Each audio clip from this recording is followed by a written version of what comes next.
guys, JetTech here, and you already read the title. Should you buy the iPhone 6s Plus in 2020? There's a lot of iPhones to choose from out there. There's old ones, there's new ones, and the 6s Plus is one of the many iPhones that I thought I'd do a video on. So let's get into it. So first off, let's start out with design. The iPhone 6s Plus has a very old design, and we know this design from previous models.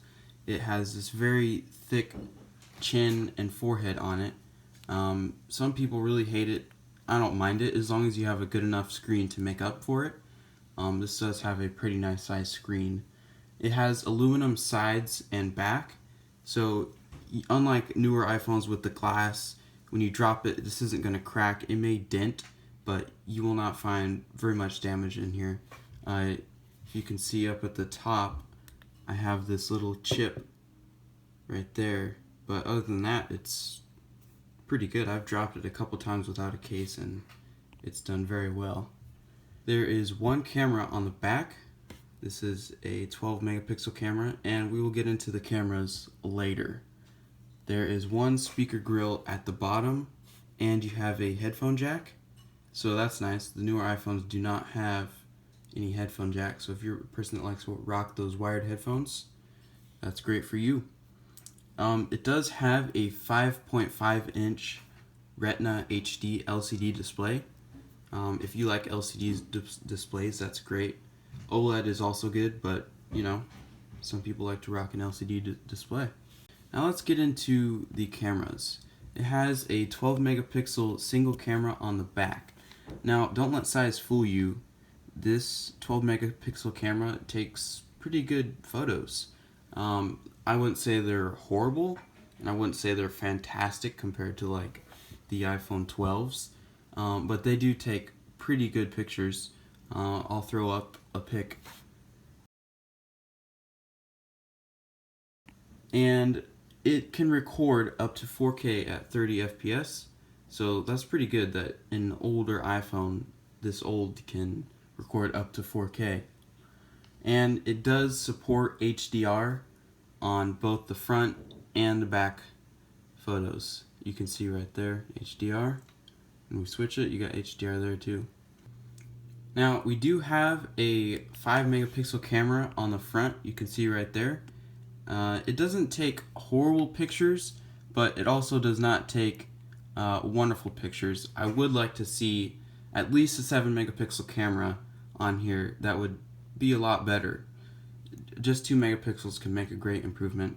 I will throw up a actual photo that I took, but yeah, it's not horrible. Now let's talk a little bit about software. I am running iOS 14.2 right here, which is the latest software currently as I'm recording this video. So it's surprising that Apple is continuing to support the 6s Plus in 2020. I believe it'll probably go until next year. They'll support it up to iOS 15 maybe, and then they'll probably drop it and it'll just be security and bug fixes from then on. But if you're getting this phone hoping to get years and years of software updates, do not do that, because you probably won't get more than a year or two more of software updates. But this has held on. This is about a 5-year-old phone, and it's doing just great. Now let's talk a little bit about security. This is using a Touch ID sensor in the home button down at the bottom. It's a very clicky button, as you can see. I don't know if you can hear that. But the newer iPhones, it's like a hard button, and it has software built into it, so you can adjust how you want it to feel. But this is just a very clicky button. Some people like it, I don't mind it. Now you may be wondering, how fast is the Touch ID on this 6s Plus? And as you can see, it's fairly fast. I would say the newer ones probably are a bit faster. A 7 Plus and later will be faster. If you like Touch ID, I don't think it's going to fail you. I have seen it fail me a couple times. If my fingers are like dirty or sweaty or something like that, then it doesn't work as fast. It all depends, but I honestly think Face ID is better, but Touch ID definitely is not bad. Now, as far as speakers go, this is rocking just one speaker grill at the bottom. I would like to see stereo speakers. It's kind of bad on this iPhone. They're not horrible. I mean, I can hear when I'm watching a video, but if I'm trying to listen to music or something, it's not the best. Here, I'll play something for you guys. You can hear that.